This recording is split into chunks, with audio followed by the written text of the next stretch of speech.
थोड़े शब्द में कहूँ तो जिसको भूख लगी होगी और भूख की तड़प महसूस की होगी वही जानता है कि भोजन का क्या मूल्य होता है। प्यासे से पूछिए पानी का क्या मूल्य होता है। और इस मूल्य को समझने के लिए ये बड़ा ज़रूरी हो जाता है कि शायद उस तड़प से मनुष्य गुजरा हो। और अजीब बात यह है कि भूख प्यास तो शरीर को लग जाती है, उसमें हमने कुछ अलग से करना नहीं है, लेकिन अज्ञान के कष्ट को, अज्ञान की पीड़ा को, सत्य ना जानने की तकलीफ को, ये भी जब तक गुरु ना बताए तब तक मनुष्य के अंदर आती नहीं है, क्योंकि उसका पता ही नहीं है, ना परमात्मा का पता, ना अपना पता। ईश्वर है और हम ईश्वर से बिछड़े हुए हैं, अज्ञानी हैं।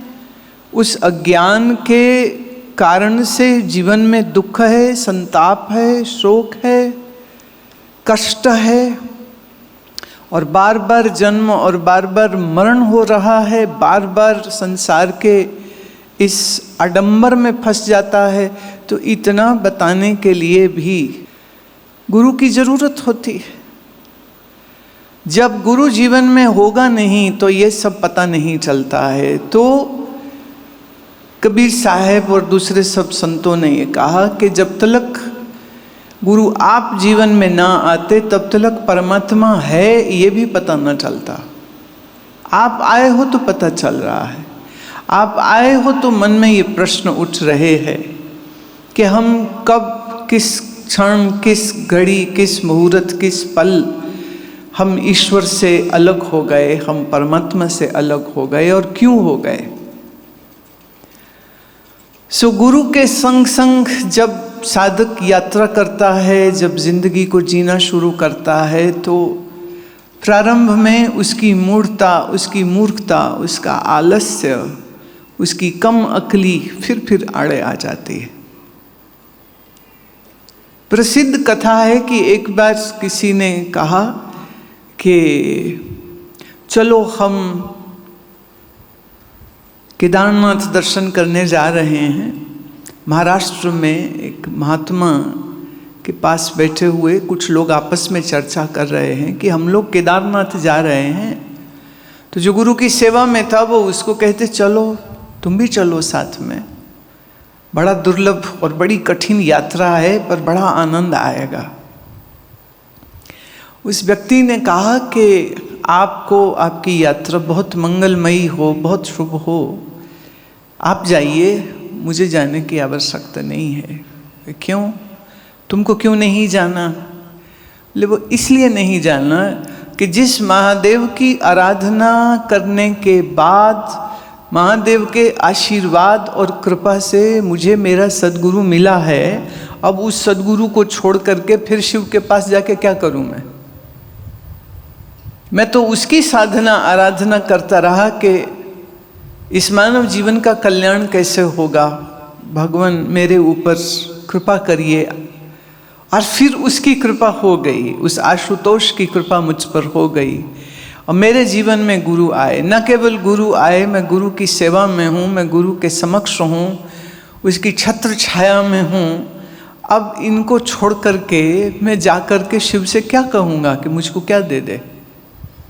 आपको जाना है जाइए, पर मुझे तो मेरी तड़प का प्रसाद मिल चुका है। अब मेरे लिए और किसी जगह जाने की आवश्यकता नहीं है, मैं यहीं पर ठीक हूँ।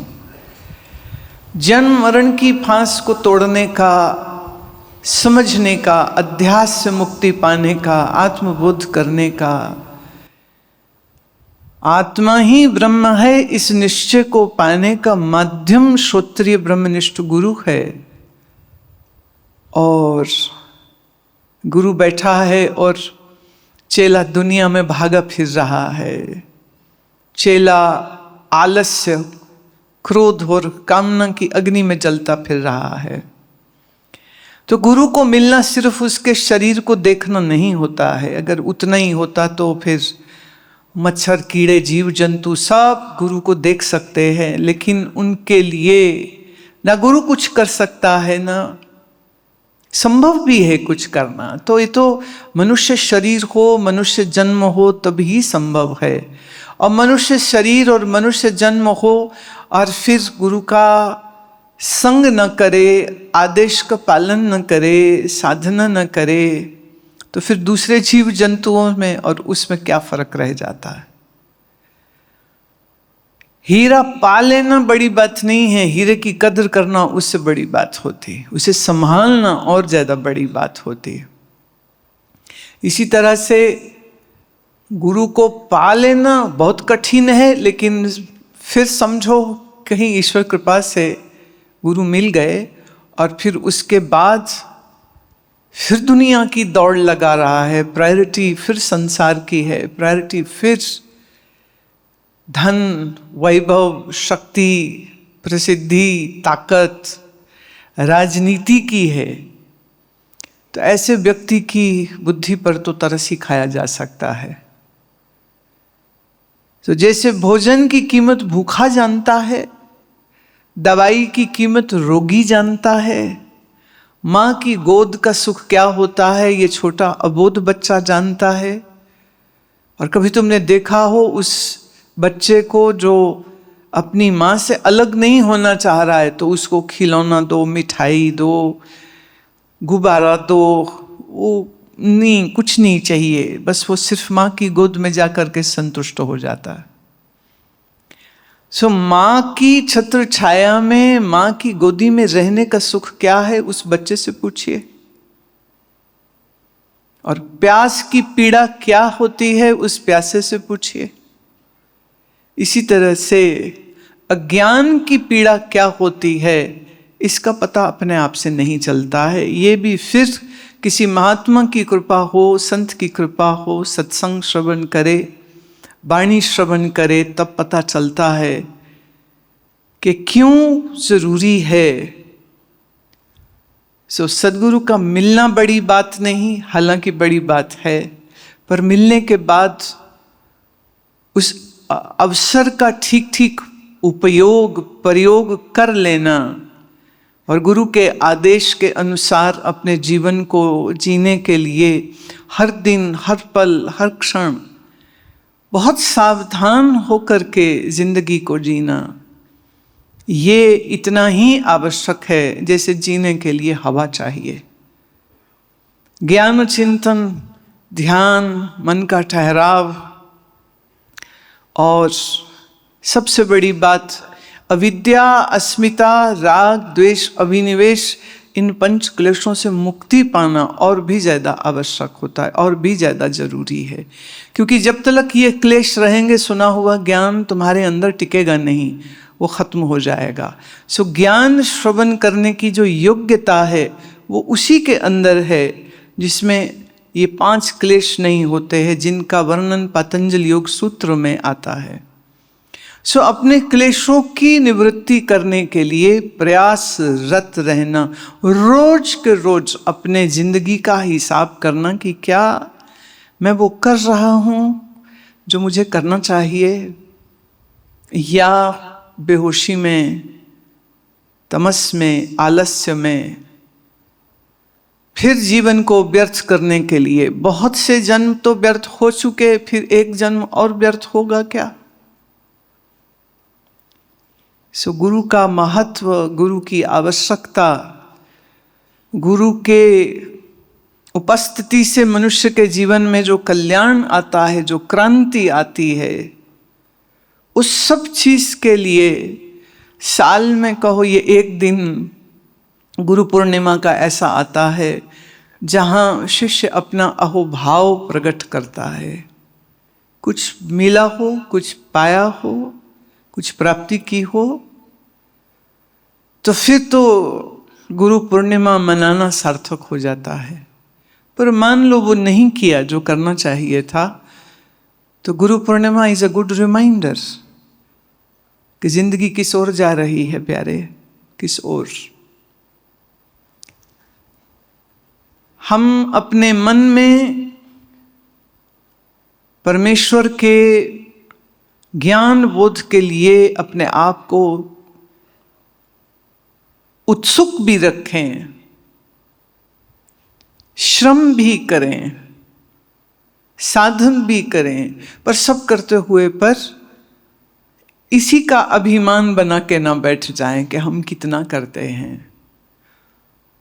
सो अपने आप को और श्रेष्ठता से और उत्तम जीवन का ढंग देने के लिए निरंतरता से अभ्यास और वैराग्य, चिंतन मनन और ज्ञान को जीने का अवसर जो है वो खुद को देना चाहिए। वो कोई और थोड़ी दे सकता है। अगर हम ही हमको वो अवसर नहीं देंगे तो कौन देगा?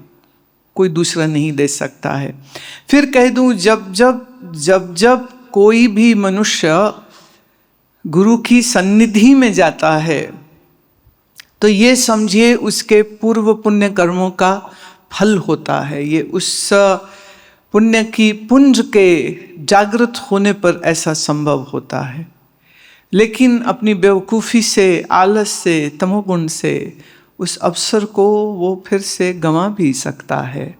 और ये भी याद रखिएगा, प्रकृति के नियम बड़े कठोर हैं। जब तुम किसी चीज़ की बेकदरी कर देते हो, जब तुम उस चीज़ की वैल्यू नहीं देते हो जो तुमको मिली हो, तो फिर प्रकृति कहती ठीक है अब तुमको नहीं देते क्योंकि तुम्हें चाहिए नहीं है। सो कीमत डालनी पड़ती है, अपने आप से समझ नहीं लगती है। हमारे लिए जीवन में ईश्वर कृपा से बढ़कर के कुछ नहीं, और ईश्वर कृपा का साक्षात प्रमाण गुरु जीवन में होता है। और गुरु का दर्शन मन में इतनी असीम स्थिरता और शांति ले आए तो जानिए आपकी श्रद्धा में वो गहराई है। और इधर श्रद्धा पूरी हो और उधर गुरु की कृपा पूरी हो तो फिर ये जो श्रद्धा और कृपा का मेल होता है, इसी से ब्रह्म विद्या का जन्म होता है, इसी से ध्यान का जन्म होता है, इसी से फिर समाधि के फल भी लग जाते हैं। ये दोनों तरफ एक सा होना चाहिए। श्रोत्रिय ब्रह्मनिष्ठ गुरु की उस कृपा का पात्र में बना रहूं, मुझे इसलिए अपने ऊपर काम करना है। और पुराण की दृष्टि से अगर हम देखें तो ब्रह्मा की जब सृष्टि बनाओ ऐसा आदेश हुआ तो उनके मानस सृष्टि में सबसे पहले उन्होंने सप्त ऋषियों को बनाया, 7 ऋषियों को सृजन किया। ये वो ज्ञान विज्ञान के महारथी थे। और फिर वो पहला पुरुष दक्ष और पहली स्त्री प्रसूति, और फिर वो कहते हैं कि अब तुम दोनों अपने द्वारा एक सृष्टि का सृजन करो और उस सृष्टि के समाज के नियम आदि का जो चयन पालन तुम करवाओ। ये दक्ष की जिम्मेदारी लगती है। दक्ष की 7 पुत्रियां होती हैं और उन 7 पुत्रियों का विवाह इन 7 ऋषियों के साथ किया जाता है। 7 ऋषि, 7 दक्ष की पुत्रियां, और फिर इनकी संतानों की एक वंशावली चलती है। और उसी वंशावली का हिस्सा आप भी हो, मैं भी हूं। हम लोग ऋषि पुत्र हैं, ऋषि संतानें हैं। ऋषि संतान को ऋषि ही होना चाहिए। ऋषि संतान होकर के कामी, क्रोधी, राजोगुणी, तमोगुणी शोभा नहीं देता है। तो अपनी विरासत, अपने पूर्वज, उनकी ओर देखिए और फिर अपनी ओर देखिए। तो ऋषि पुत्र हैं, हम ऋषि पुत्रियां हैं, तो ऋषि होना ही होगा, ऋषि बनना ही होगा। आप आज के इस पावन दिन पर फिर से अपने मन को टटोलिए, फिर से अपनी बुद्धि को झिंझोड़िए, फिर से अपनी आप को जगाइए। गुरु पूजा सिर्फ 4 फूल चढ़ाने का नाम नहीं है। गुरु पूजा सिर्फ फल अर्पित करने का नाम नहीं है। गुरु पूर्णिमा है कि तुम तुम्हारे मन को झिंझोड़ो और तुम्हारे मन में वो श्रद्धा का कमल खिल जाए और उस श्रद्धा के कमल को गुरु के चरणों में अर्पित कर दो कि गुरुदेव ये रहा हमारा भाव, ये रही हमारी श्रद्धा। अब बस आपकी कृपा, आपकी आशीष, आपका ज्ञान का प्रसाद हमको मिले, ताकि हम अपने पूर्वजों की ही भांति एक ऋषि हो सकें, एक ऋषिका हो सकें और सुंदर जीवन हम जिए जिसमें ज्ञान का प्रकाश है, आनंद की लहरें हैं, एक संतुष्ट तृप्त ऐसा मन हमारा हो। सो परंपरा से चली आ रही इस व्यास पूजन को, इस गुरु पूजन को आप बहुत भाव से करिए। फिर कह दूं, अपना मन झिंझोड़ते रहिएगा, अपने आप को निरीक्षण करिएगा कि क्या मैं चल रहा हूं जैसे मुझे चलना चाहिए, और सोचोगे, झिंझोड़ोगे, जाग भी जाओगे। बाकी तो देखिए, दुनिया चल रही थी, चलती रहेगी। तुम एक दिन मिसिंग हो जाओगे, शरीर एक दिन मर जाएगा, तो भी ये जिंदगियां, ये संसार तब भी चलता रहेगा। इसलिए ये सोचना कि मैं ना करूं तो कुछ होगा नहीं।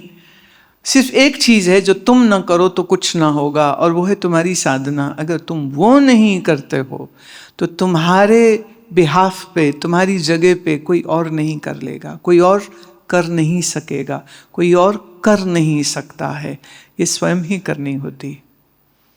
इसलिए आप इस जिम्मेदारी से पीछे मत हटिए। गुरु कृपा करे, गुरु कृपा करे, गुरु कृपा करे, ऐसा बोलना काफी नहीं होता है। उस कृपा के लिए अपनी योग्यता, अपनी पात्रता वो भी तो बनानी होती है। इसलिए साधना अभिष्ट हो तुम्हें, साधना करने के संकल्प से तुम रात्रि को सो और सुबह उठो तो फिर अपनी शक्ति के अनुसार जितना कर सकते हो उतना स्वाध्याय, आसन, प्राणायाम, जप और प्रेम के भाव गुरु के प्रति, प्रेम के भाव ईश्वर के प्रति। ईश्वर प्रणिधान के बगैर तो कुछ भी संभव नहीं है। इसलिए अपने मन के अंदर ये चिंतन, ये विचार, ये ख्याल बस बना रहे, बनाते रहिए। और उम्मीद करती हूँ, मैं तो आशा ही करती हूँ कि तुम जैसे हो वैसे ना रह जाना, परिवर्तित कर लेना स्वयं को। बहुत सारे भजन में ऐसे गाती हूँ जहां हम कहते हैं कि हे ईश्वर, तुझे मैं मुंह दिखाने के काबिल नहीं हूं। मैं कहती हूँ ईश्वर भूल जाओ, तुमको मुंह दिखाने के काबिल तो बन जाओ। तो जब खुद को देखो तो खुद से प्रश्न करो, क्या मैं वो कर रहा हूं जो मुझे करना चाहिए? और नहीं कर रहे तो फिर उस हर अवरोध को हटाओ, हर उस गलती को जो हो रही है, जाने में, अनजाने में, बेवकूफ़ी में, बेसमझी से, स्वयं को उस अंधकार से बाहर निकालने का प्रयत्न खुद करना पड़ता है। और मैं यही आशा करती हूँ कि आपके जीवन में ये सुंदर पल ज़रूर ज़रूर आए जहाँ तुम संतुष्ट हो जाओ अपने आप को देख के, और तुम आनंद से नाच उठो कि गुरु की मिली उस कृपा का हमने भरसक लाभ लिया है। तो सच तो ये है, जब तुम तृप्त होते हो, जब तुम संतुष्ट होते हो, जब तुम ज्ञानी होते हो, जब तुम ध्यानी होते हो, तुमसे ज्यादा गुरु प्रसन्न होता है, तुमसे ज्यादा गुरु को आनंद होता है। क्योंकि जितनी मेहनत तुम कर रहे हो ना, तुम्हें अंदाज नहीं है, तुम्हारी उस मेहनत से ज्यादा बड़ी मेहनत गुरु कर रहा होता है। लेकिन आंखें नहीं है ना तो ये दिखता नहीं है, ये समझ नहीं आती है। आप सबके लिए मेरी यही मंगल कामना है, यही शुभ कामना है। आपका कल्याण हो, खूब साधना करो, ईश्वर की कृपा का पल पल क्षण क्षण तुम अनुभव कर सको कि हर दिन तुम्हारा प्रभु स्मृति से, हर शाम तुम्हारी ध्यान में, हर रात्रि परम विश्राम में ज्ञान के उस प्रकाश में हो। आप सबका मंगल हो, आप सबका कल्याण हो, आप सब एक अच्छे साधक बने, ये मनोकामना, ये शुभकामना और ये आशीष तुम सबको देती हूँ।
सत